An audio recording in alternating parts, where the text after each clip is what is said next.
What if grief had a soundtrack? What if dementia had a voice? Not just clinical or quiet, but raw, real, human, maybe even funny. And what if somewhere between sorrow and survival, someone got in an old RV, poured a glass of wine, and said, let's tell the truth about what this really feels like? Today on Always Ageless, I have the deep privilege of sitting down with someone whose voice has echoed in the hearts and homes of thousands. Kitty Norton is a storyteller, a daughter, a caregiver, and the creator of a powerful documentary film, Women, Wine, and Dementia. What began as a heartfelt blog called Stumped Town Dementia, written during her years as a caregiver for her mom and I believe also for her dad, turned into a cross country journey to find healing, laughter, connection, and ultimately a story worth sharing with the world. This isn't a conversation only today, it's a tribute to caregivers, to the storytellers, to those navigating love and loss in the same breath, and to the woman who turned pain into purpose and somehow into art. So stay with us because what you're about to hear may just change how you see aging, caregiving, and what it means to be truly seen. Welcome, Kitty Norton, from Women, Wine, and Dementia to Always Ageless. Thank you so much, Valerie. Ever since we met, I've been excited about the chance to get to do this with you and be a part of your show. So thank you. Thank you. And I might mention just to start that we met in Florida at the National Aging in Place and American Society for Aging conferences that were combined. And I saw a bit of your movie and I knew right away, first of all, of course, I had to have you on Always Ages on our radio show. But second, I want everyone to know that we are bringing Wine Women and Dementia with your approval, of course. We've been working behind the scenes to Orange County, so after this episode, if you'd like to know when that's going to be, when that showing will be in a live theater, be sure and let us know and we will keep you informed of all the details. But this is a story that everyone needs to hear. And as I was preparing for today, I was wondering if I needed to bring Kleenex with me or not, but I think I'll be okay. I think I'll be okay. So you've always said, Kitty, that you love telling stories and you love stories. So let's start with that. What first drew you to storytelling in the first place? What do you think it was? I was always a big reader. So even as a child, mom had me signed up for, I think it was the Dr. Seuss. She got one book a month, and I'd get Right. so excited, to get my book. So I've always been a big reader. And then I also tended to go with the older stories, either classics or I didn't read a lot of contemporary because I found that I really enjoyed the stories that had kind of at least made it the first 50 years and they were still very relevant. And then my profession went into nonprofit theater and I was working for a regional theater in Portland, Oregon. And, I was once again, now I'm in Shakespeare, now I'm in some of the most impactful theater pieces that have been written in the last 100 years, let alone 400 years ago. Sure. So I've always been a big supporter of stories and enjoyed writing myself. Didn't really see a movie or a blog in my future, but also did not see caregiving. So that's how that all No. came about. Yes, yes. And I think it's important to talk about that because most of us didn't see this. And I think that we've talked about this in our group and with Catherine's group, and many of us, and I know you have too, that many of us who are our age are didn't see ourselves as caregivers. We thought at this point in our lives we maybe would be retired and we'd be traveling the world and all those things you dream of. But instead, we still have parents who are alive and going through their own challenges. And the demographics have changed so much now that there's older adults and there's us and we're older, but they're older than we are. So lots of things have changed. Yeah, and my parents didn't see dementia coming either. So we all had a very different road to travel than we initially had planned for. Yes. So you worked behind the scenes as a post-production assistant.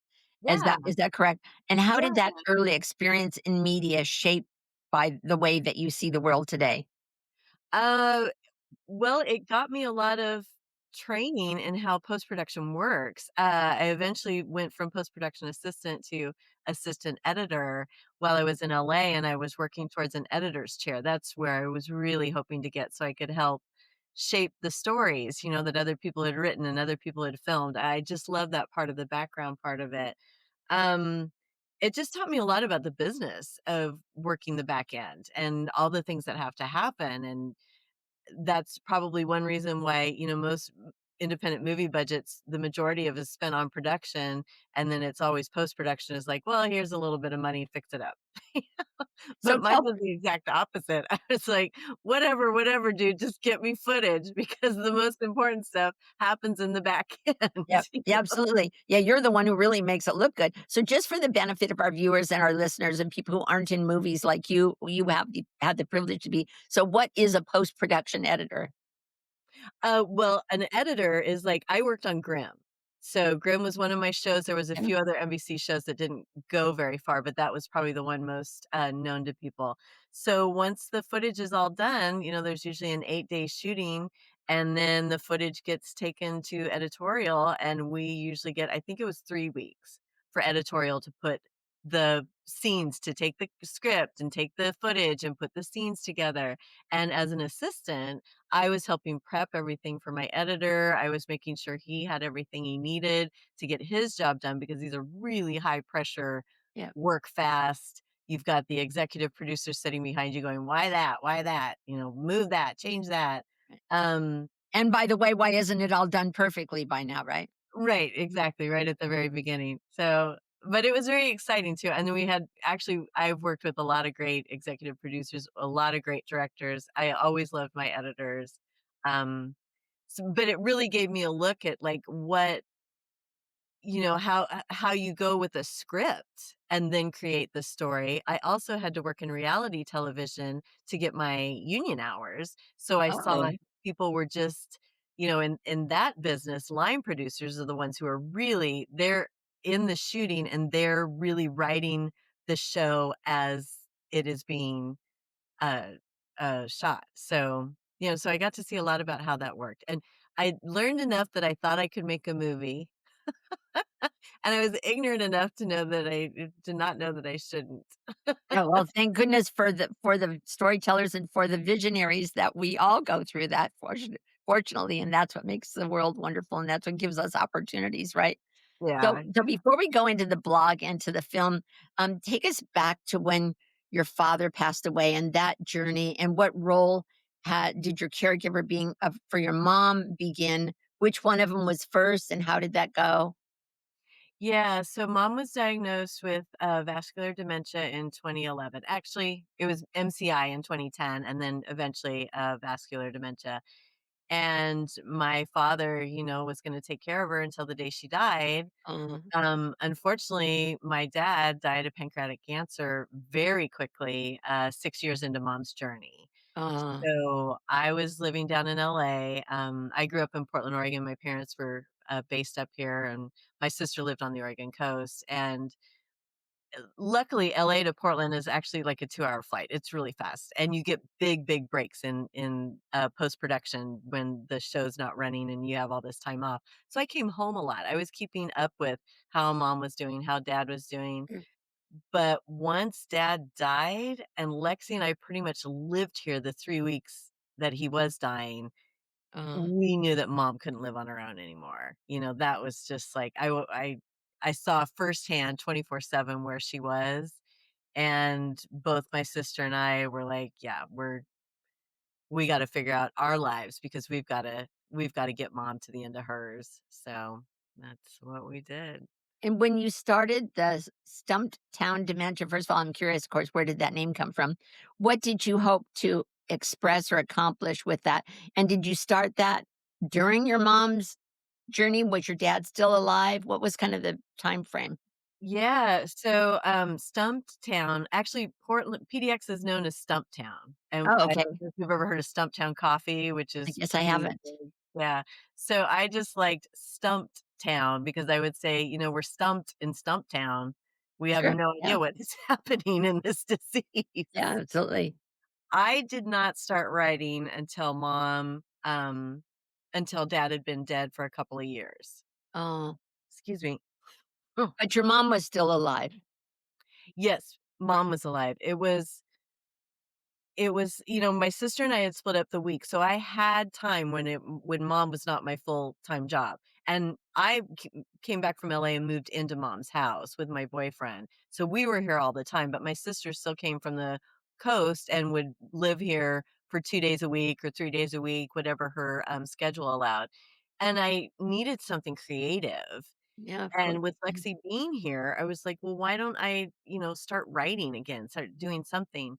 The other Great idea. big Yeah, impetus, yeah, it worked out really well, but the other big impetus was all I could find in the media, the books, the movies, the articles, was what a tragedy this was, it's basically devastating. Your person's now a zombie, they're the walking dead. It was just horrifying to me to be caring for my mother, and yeah, things were a lot different, and there was really tough times, but there was also really fun times, and, this was my mom's life. yeah, It didn't matter, she didn't remember who I was anymore, she was still alive, she still yeah. had her thoughts and her feelings. Yes. In fact, some of her thoughts and feelings were much more stronger than they ever were before dementia. Yeah, we'd love to hear more about that. Well, Holy do that. smokes. So, I wanted people to have another sense of what this journey was like. And also, my family has always relied on humor. My sister and I have the humor our parents gifted us with. So, I just wanted people to know there's some really funny things when your mom wakes you up at 4 in the morning because she's so excited to show you this thing on her back that she's never seen before. And it's her one and only tattoo that she got when she went to Hawaii. Oh, And oh, she oh. can't figure it out. She's just giggling. She doesn't understand what this thing is. We had a lot of those types of interactions too. And I wanted people to understand this journey is worth going on. The end of life is still life. So show up. It's tough. It's difficult. There's a lot of tears, but there's also a lot of love and laughter. Well, that's one of the things we hoped to create with our Always Ageless radio show is that, being over 55 doesn't mean you've died. It Right. doesn't mean you just went and got yourself a wheelchair and a cane and your life is over. And I laugh because, and you've been through this, but I laugh when people ask me, oh, how old are you? And, like, what difference does it make? And how do I market to, if I'm a realtor, how do I market to 55 plus? I don't know. I mean, how old are they? Right? What does it mean that they're 55 plus? The day you turn 56, you got old, right? So I think we talk a lot about, it's not the age, but it's their stage. And I think you're absolutely right that people think that if you have dementia, that you've lost your mind and you're just, just sit in a corner. Yeah, you might as well put the rocks in your pocket and walk on out into the river. I mean, it's like, "Come on, everybody." You know, Yeah. and Yep. and luckily, because the baby boomers, I've followed them my entire life, and when things start to happen to the baby boomers, things start to change.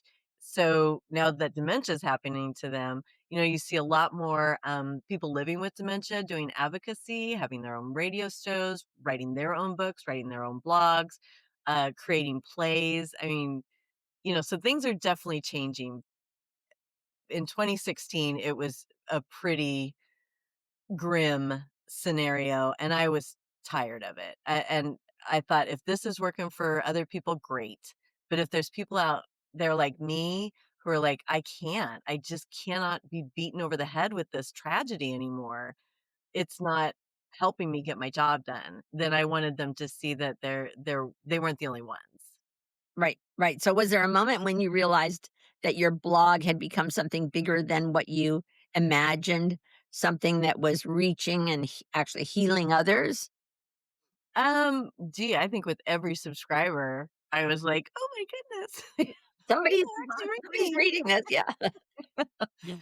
Yeah, I started to get comments and emails from people that were saying, "This blog has done more for me and my caregiver Um, skills than any support group, any class I've taken." Um, and they were very personal stories, and and I don't think my blog was the be all and end all for anybody to get through dementia, but I think it was a perspective that wasn't out there. And, I'd write about the day I didn't wanna get up. I didn't wanna get out of bed. I didn't care if mom, was just meandering around the house with nothing to eat. I was so exhausted. I was so dejected. So I'd write about those days, and then I'd write about the day we found reading glasses in between her butt cheeks when we helped her go to the restroom. I'm like, "How did this even happen?" Just and I think people felt like they could for one, I think they felt like they saw themselves in these stories. Like, these were things that happened to them the last week too, and I think it gave a permission to laugh and to just not sweat it so much, just like, "Ah, yeah, this is all gonna be awful, but don't worry, it's gonna be even worse next year, so why are you crying about this?" Yeah, little do you know what you got coming, right? Don't think this is bad because it's not bad yet, right? Right. Nothing's getting better in dementia. Yeah, yeah, Everybody absolutely. lies I know. again. I know. Oh, I So wanna wait to hold my story, but when I saw your movie, I was sitting there, I thought, "Oh my gosh, that's me. That's me. I'm not the only person that feels that way or thinks this or has these experiences." So how I did yeah, yeah. So how did storytelling, your voice, your humor, which I love your humor, and I'm so glad to know that you can laugh in your family, your authenticity help you cope, though, with the everyday to day realities of caregiving? oh gosh, yeah, our sense of humor too was also very, what's the word I want? Against ourselves. What do you say when it starts with a D? Oh, the big D may be coming for me already. Oh, defecate. D not No, defecate. You know what I what's what's we we made a lot of fun of yeah, ourselves. How yeah. about that? Self something. It's Self-deprecating. self-deprecating, that's what it is, not yep, yep, that's better. We had a very self-deprecating sense of humor in my family, and so that made it a lot easier to take some of the really absurd things that happen in dementia and just laugh at them.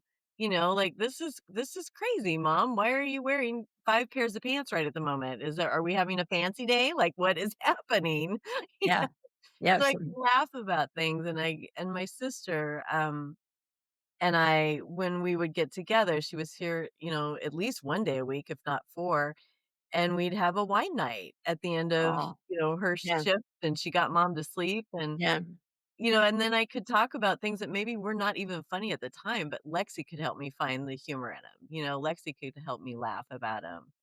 Um, yeah, so the humor for me, it was absolutely crucial. If I didn't have that sense of humor, I I don't think I would have lasted through year 2, and we cared for mom until she died 5 years later, so and, back to my experience watching your movie when I was watching it and I was watching those people your stars, so to speak, the people in your movie laugh, I was thinking, "Oh my gosh," because up to that point, I would have felt guilty.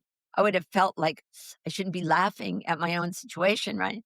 But, they yeah, were laughing, I mean, "Yes! Those are my people on that screen." So it's pretty great. and I worried about that too, even in the blog, some of the funny stuff that's in the film, um well, you wouldn't have seen all of it, but they've taken clips from little films I did for the blog, like, I had a sense of humor, post in the blog where I do something that a lot of people could say that is super disrespectful.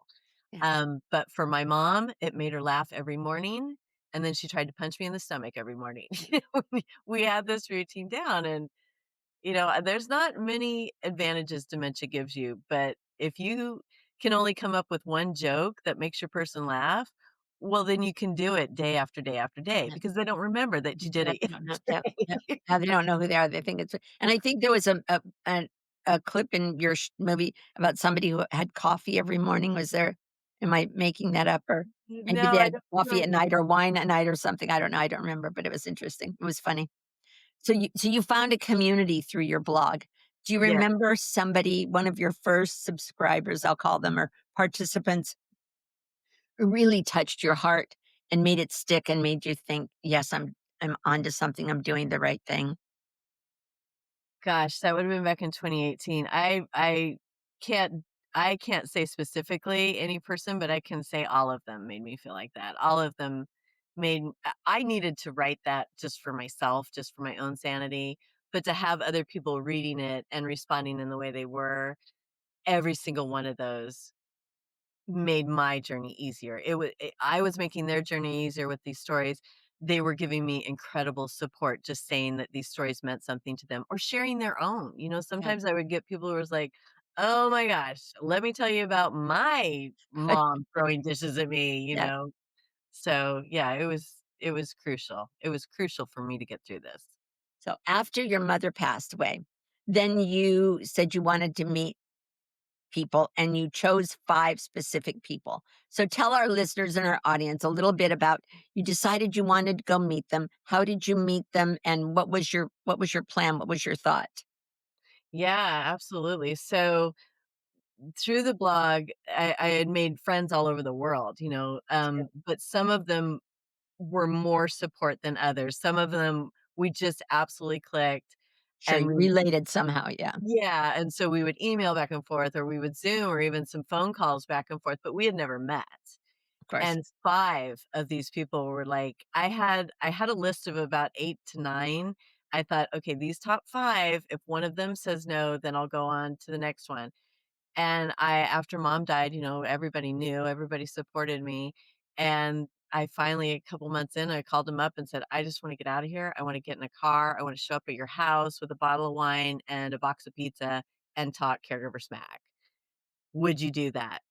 And they were like, sure. When are you going to be here? So I was Of like, course they said yes. okay. Sure. They were waiting for you. You didn't know it, but they were waiting for you.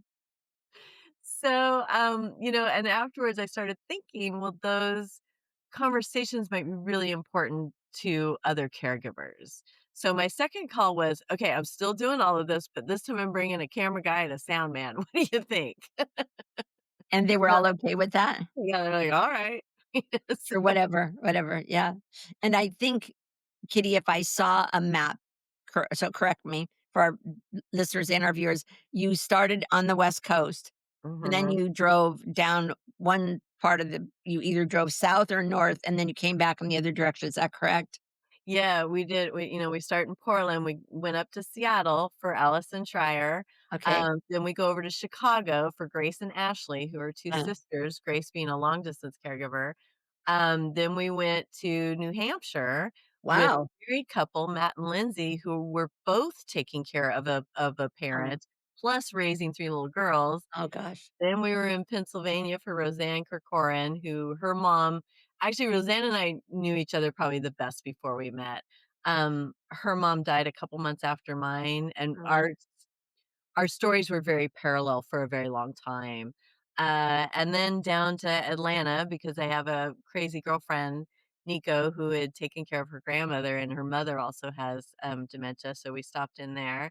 And then on to Dallas to meet Veronica and her mom, and back up, dropped my mate and my travel companion in LA where she was from, and I came back up to Portland. So and of those 5 ladies, were all of their, um, P PWDs, right, parents with dementias, were all of them still alive?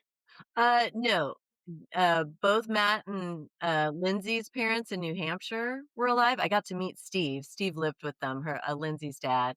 I was hoping to meet Grace and Ashley's mom, but she was in a terrible, terrible place Uh, that it just happened that week. In fact, I thought we might have to cancel talking to um, them, so I didn't get to meet her. And Veronica had her mom. Linda was still alive, and Linda still is. So, really? yeah, Linda and Ashley and Grace's mom in Chicago is, still alive also. I think she's on hospice now. And how were they in real? Were they all exactly like you knew them to be? Were there any surprises when you met your 5 people? No, no, not at all, and the funny thing was we were so ready to talk. The camera crew would get there earlier, and they would do a formal interview with the people while we were still on our way there. So they'd get out a lot of the, factual stuff and some really great stories came from that too, but by the time I got there, we just had dinner, they'd set up for an outdoor shoot, we'd open some wine, and we'd sit down, and I had, a list of questions that I would tuck under my backside, and, if I forgot, I'd pull it out and read, Sure, yeah. but mostly, we all just got started, and we could not shut up. Oh, I'm sure. You know, we just had so much to say to each other, and we had known each other long enough to know that we think this is gonna work. I mean, I was a little terrified. What if I get there and people don't like me, Oh, or I don't think yeah, like the I know. same, but that didn't happen in a single place. It was just we just couldn't stop talking. The camera crew would wrap. We had a 3-hour, wine chat night. That was what we scheduled for me and the cast member, and then the camera crew would wrap, and they'd go off to their hotel, and we would just sit there and continue to talk until 1 or 2 in the morning, just we were so excited to have somebody to talk to. And so so before you left, how had you kind of decided you were gonna go anyway, and then you decided you'd film it? Yes, but that happened pretty early. I think by June, I had the DP and the sound person hired. And So, this was 2 years ago? When did you actually do your review? 2021. So mom died in March of 2021. By June, because I was both doing the estate sale and getting just the building blocks for the production to happen, and we left in September. Wow, And we my spent kind of all of girl, September my kind going. of girl. So did you have some sponsors? Yes, caregiving.com, and then we had 4 wineries donate wine for us, so we And were didn't they have all to. from Oregon? Yeah, except for Walla Walla. We had one Walla Walla, Washington. But Great. yeah. Yeah, Yeah. that's great. So we have a sponsor already for your sh when you come here. We already have a Great. oh, we have a wine stores already said they said we're in, so we're excited, but that's we'll wait for that. So tell us about the RV. What inspired you to travel in an RV?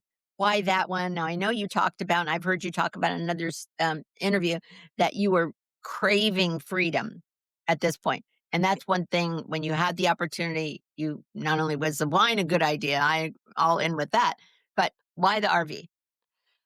Um Yeah, so even before mom died, mom and dad, we were always big campers when I was a kid, but Well, we all did good tent reason. camping. Yeah, we all did tent camping until I was probably old enough that I wasn't going camping anymore because then it was stupid and I was a teenager.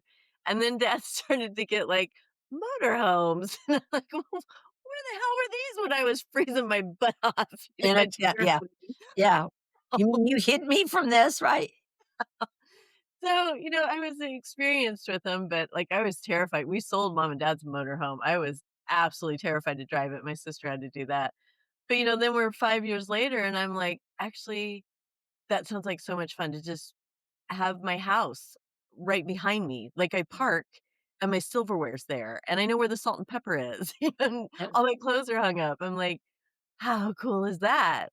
So I didn't know if I was gonna be able to make it happen because that was a terrible year to try and buy, um, RVs, but I found a gal who was selling I think it's a '97, and found a great mechanic who said, "Yeah, the engine's great, but we need to do all these other things if you're gonna try and go 7,500 miles in it." Yes, right. Um, and he got it fixed up, and he was like, "I can't guarantee it, but I'm pretty sure you're gonna make it." I was And like, did you take your crew with you in the RV? no, they rode separately. So they did hotels, they had their own, crew car. Yeah, So it who was was in the super RV who was in the RV with you? my friend Beth, who is a Okay. screenwriter down in LA. Oh, So, great. screenwriters never actually have a real job, so I could call her and say, "Hey, you wanna spend a you wanna spend a month on the road with me?" She was like, "Sure." Well, if she's still in LA, we'll have to bring her down to our showing because 'cause we're in Orange County, so for our listeners and viewers, we're about, I don't know, 20 miles, 30 miles from where you might have been in LA, so Oh, I do we're have close by. friends in LA that I'm definitely gonna Yeah, we'll gonna have to have Beth come. see. Yeah. So there's a lot of vulnerability in just showing up in real people filming raw moments. What did that teach you about humanity? I mean, were the people who you visited, were they comfortable in that situation? Were they so ready because of their lives were so when you're caregiving, you always have to be up, you have to take care of people, you don't get to say what you are, right? You don't get to share your feelings a lot except on your blog. So Right. what was all that about being so vulnerable?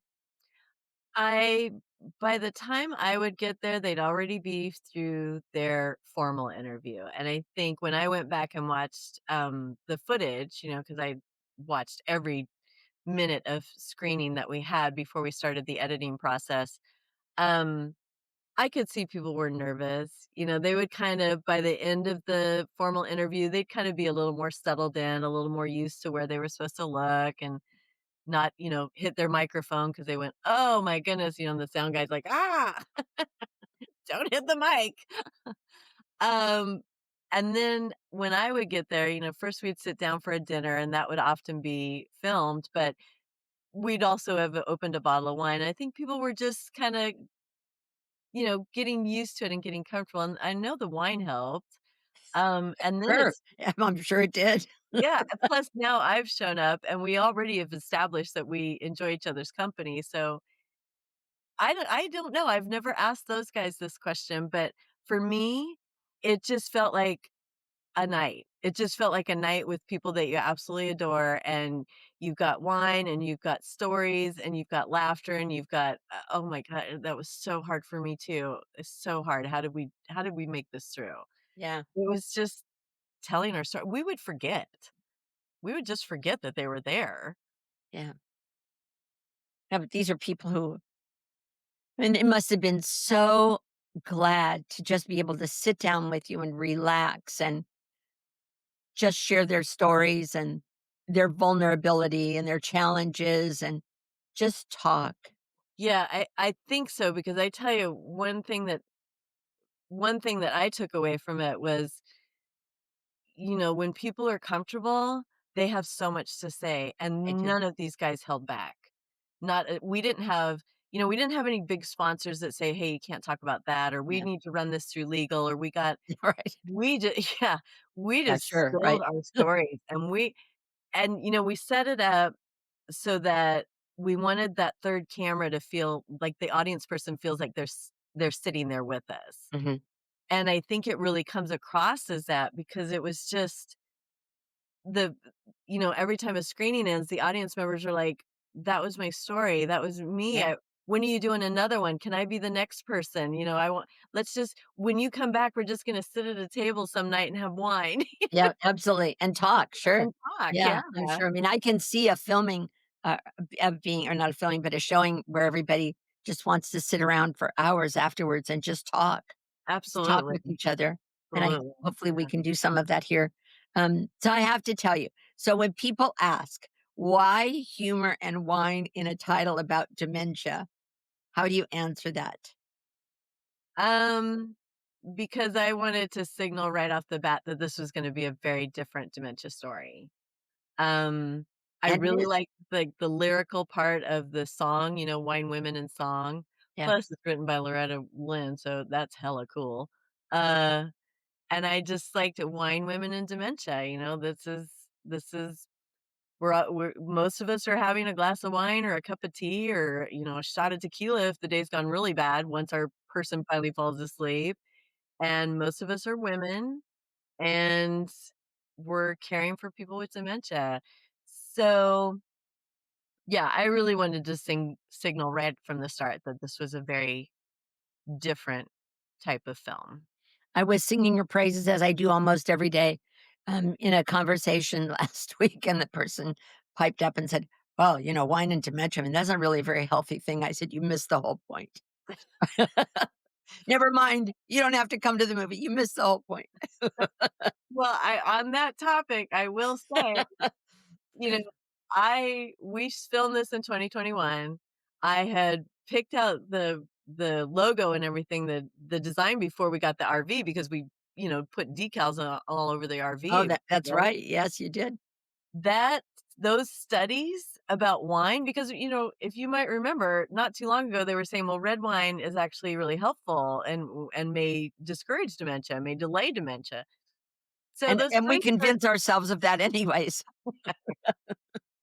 so the studies started coming out in 2023, and by then we were already in festivals. I had paid, graphics house to design a title, sequence in the film and some other sequences for, like, $25,000. It was like, I don't have the money to go and make this candy bars, women in dementia, or, a Yeah. Yeah. pear, women in dementia. Your daily dose of vitamin C, women in dementia. I mean, it just Yeah, no, no, yeah, no, no, and the wine women event just says something. You're exactly right. It says it's different. Don't expect the same old, same old. This is a story. This is something you wanna hear. You absolutely are going to want your curiosity alone, right, is, "What? Tell me right. about it," right? Yeah, yeah, and, we're not, like, drunk. I mean, we're No, enjoying wine and each other's company. There right. is a part in the full film that you didn't see where I talk about concern about my drinking. So, we do address it in some ways, but yeah, when those reports started coming out, when that new research, I was like, Okay, if I have to, right? If I have to, I'll slow down. So was there ever a point when you almost stopped, when you said, "This is just too much. I thought it was a good idea, but now you're halfway around the United States or you're on your way back home and you say, maybe I just can't do all of this." not on the trip, not at all. That was probably some of the best times of my life. Oddly enough, though, when I came home and I had the footage and it was time to, put together a post-production team, I just hit a wall. It's more like I fell into a pit. I think Oh, mom had died and I had put all of these things in my schedule to take care of instead of really thinking about what that felt like. And I think I just delayed all of those feelings until after we got home. really? Yeah. So it took me forever to finally watch the footage. It took me 2, 3 months to start hiring somebody. Beth, my co-travel companion, she's the one who kept saying, "You should start working on this. We should start getting this done." And I was in a really bad place. And And then what yeah, brought you out of that? What did you do to dig yourself out of that hole? I think just starting to watch the footage and starting to move ahead. I think too, it finally dawned on me what I had taken on. So that was really oppressive. Like why did I think I could do this? Oh, I'm gonna make something terrible. Who's gonna watch this? uh, I can be really hard on myself sometimes. That's why I take happy pills. yes, yes, yes. So did you feel that way or did you feel like this is my chance? I'm here for this reason. You looked at your filming and you looked at your time with those people and you had been with them and you thought, I need to tell this story. Yes. And it's like I felt that way all through the production, and then I had that terrible, terrible 2, 3 months, and then I got that feeling back. So, yeah, and, there's still times where I'm like, I feel like the film hasn't gone far enough. I haven't gotten it to enough people. We're still working hard on that. Well, But we're working on it here too. I just want you to know that. there's still times when I look at myself in a very harsh light and think this was the dumbest thing I ever did. I don't know. Maybe that's just me. Maybe I'm just extremely It's hard not on the myself. dumbest. I don't know what else you've done, but it's not the dumbest thing you've ever done. We don't think so anyway. We I don't have think done so. so many dumb things. This isn't even on the Well, yeah, radar. we all have. We all have. Listen, if we're baby boomers, we're around in the 60s. We did some dumb things. Maybe you're not one of those, but we did some dumb things. I'm Um, right behind you. yeah, and they say if you were here in the 60s, you shouldn't even remember it, but we do.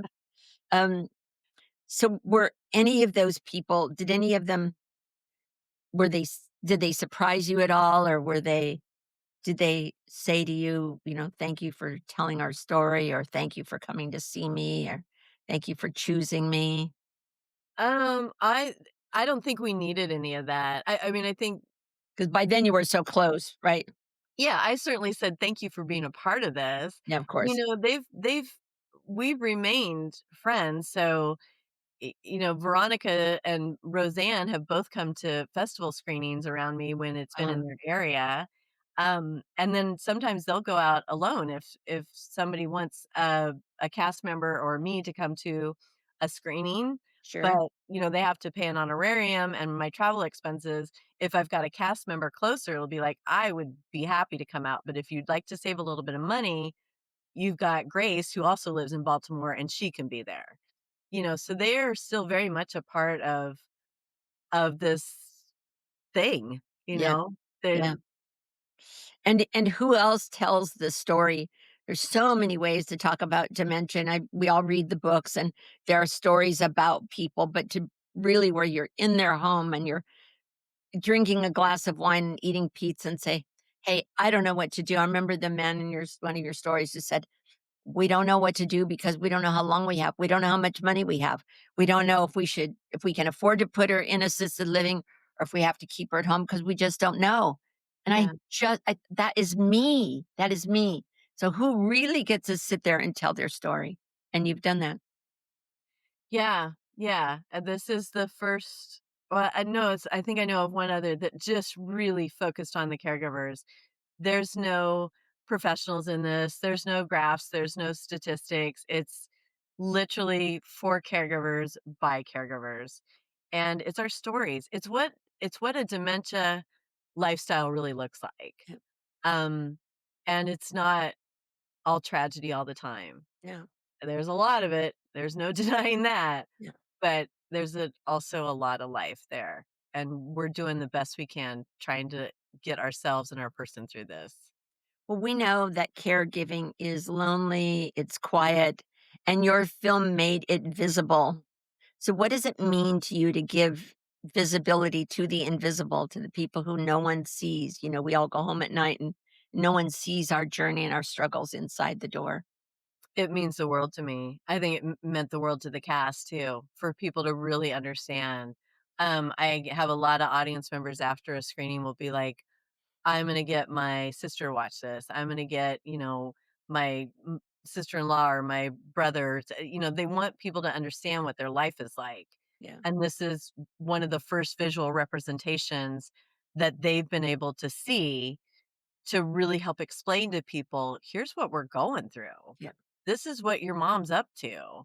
This is what my husband does. Um, and God love him. I'm sticking it through, sticking it out, whether you're an advocate for somebody in memory care or a long distance or like a 24/7 like we were. I want you to understand where we're at, and I'm having a hard time telling you. And don't you think that so many of us are caregivers, but everybody doesn't know about us as caregivers? I've talked to a gentleman the other day who's um, caring for his mom and lost his dad already. And I know him, I know of him, I know of his family. I would have never known he was going through that because we live these silent stories of our family. I don't know whether we think that it shows weakness on our side or makes us, or we think we're talking bad about our parents when we tell these stories. I don't know. What do you think it is? I think it could be all of that. I don't think there's any one answer. I think right now there's a generational shift. My dad, my mom's dementia did not give my dad pancreatic cancer, but caring for her meant he was so focused on her needs. He was so exhausted from making sure that she was getting what she needed. He didn't take the time to figure out and to force doctors to really look where, find this cancer before it was 3 weeks until he was dead. He was diagnosed and dead in 3 weeks. And maybe he could have gotten, if he hadn't have been so isolated, if he hadn't been so exhausted, if he had had support, maybe he could have gotten a diagnosis earlier and got another year or 2 of his life. Yeah. Um,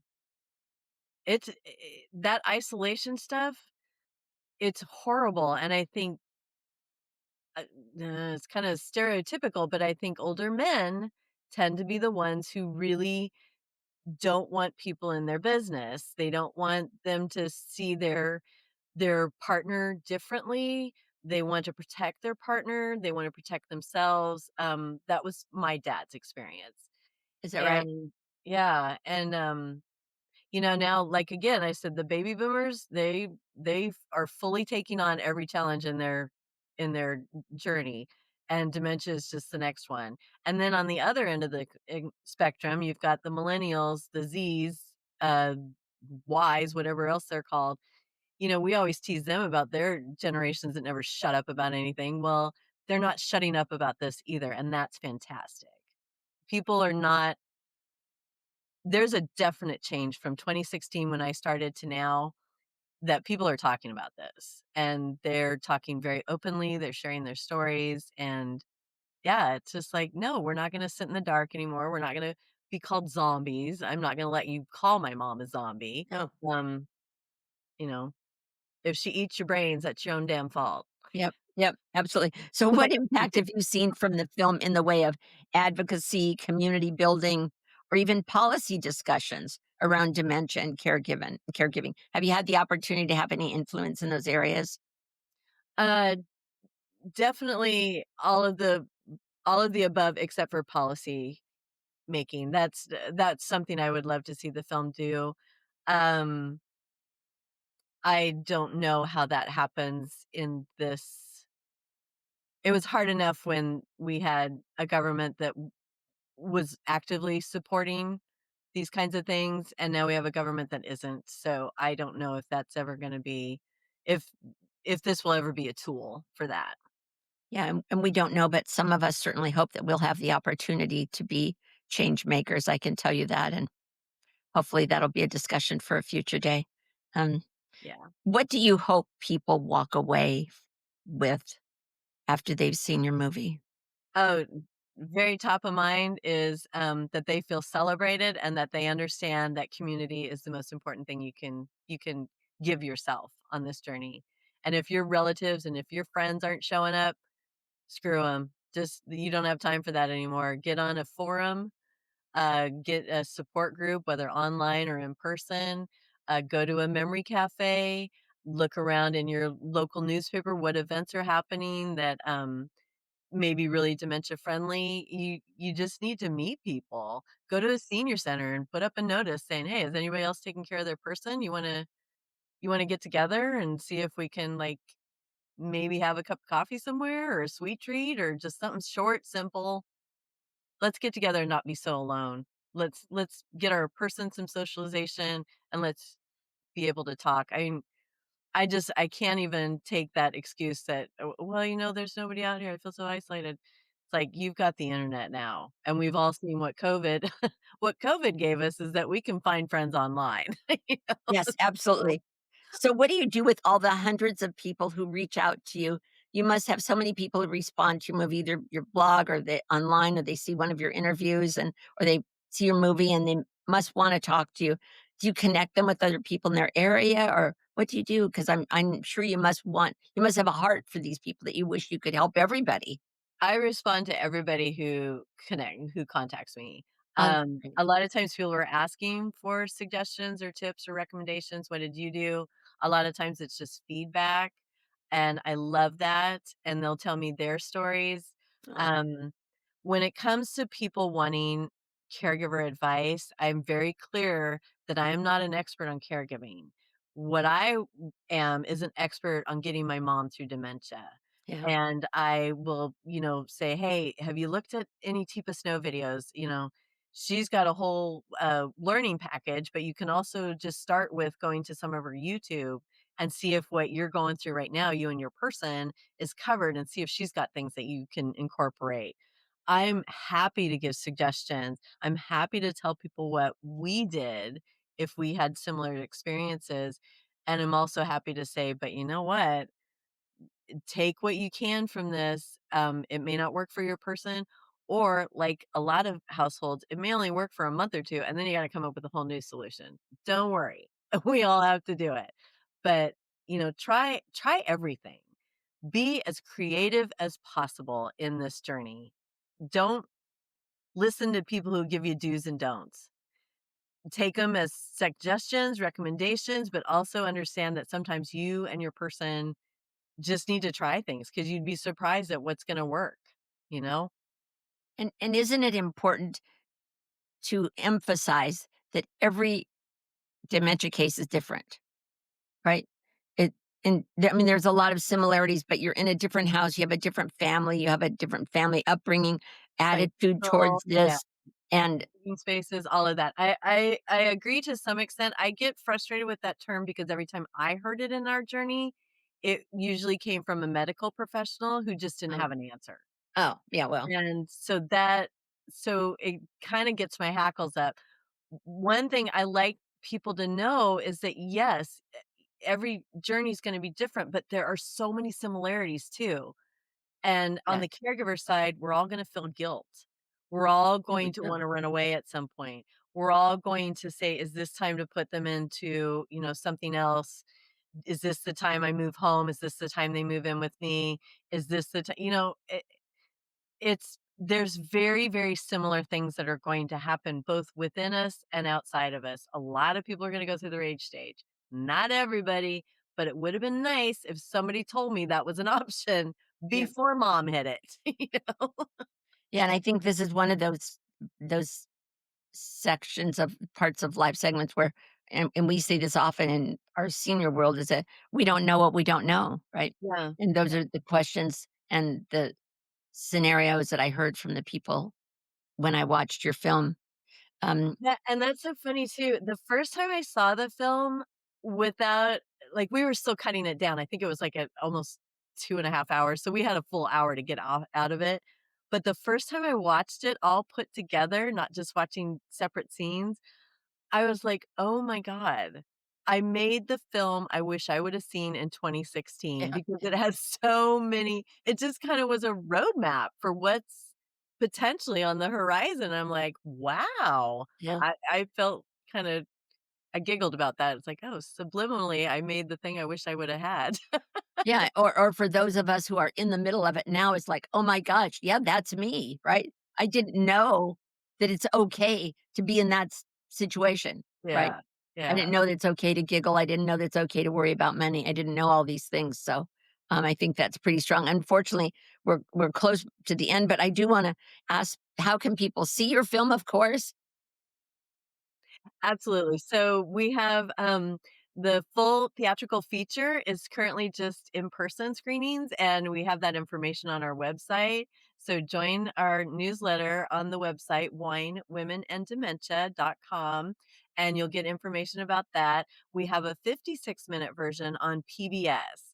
And it's airing across the country. You have to contact your local station to find out if it's in your area. And then every once in a while, I get some notification where it's going to be playing. So I'm actually going to put on the Oh, great. website in the next week through July. I know through July where it's playing. So I'll have that up there. Um, so that's the 56-minute version, and it's still absolutely lovely. But it's that full length feature that you're like, wow, But there's also a 90-minute version, isn't there? that's it. Yeah, that's Yep. the theatrical version. Right, right, and So for our listeners and our viewers, we will be bringing it to Orange County, and we have a few things to we're talking I shouldn't say anything about dates or whatever, but we will be bringing it to Orange County. We've got a lot of things in place now, we just need the approval and the travel, schedule from the producer right here, and we will definitely have Kitty with us. We won't do it unless we can. That's very definitely gonna be a part exciting. of our show. So, let's just, thank you so much for your time today. You're amazing. I'm so glad that you're here. I'm so glad that I met you in Florida, and I'm so glad that you've done this for all of us who are just like you and going through this journey. We know that you didn't just make a film, you made a movement built on courage, connection, and even a little bit of Cabernet. So your journey reminds us all that grief doesn't always look like silence, that it can be like stories shared around a kitchen table, in an RV, and sometimes an RV parked in front of a stranger about to be friends home. So we want all of our caregivers to know that you're not alone, you're not invisible, you're not going through this journey by yourself. So watch Wine Women and Dementia. Let us know who you are, and we'll be sure to inform you when it's in showing in a theater near you and when Kitty will be with us so you can meet her in person. I'm Valerie Van de Zilver, and this is Always Ageless, where we honor wisdom, celebrate life's second acts, and never stop believing in the power of real stories. Until next time, stay curious, stay compassionate, and stay always ageless. Thank you.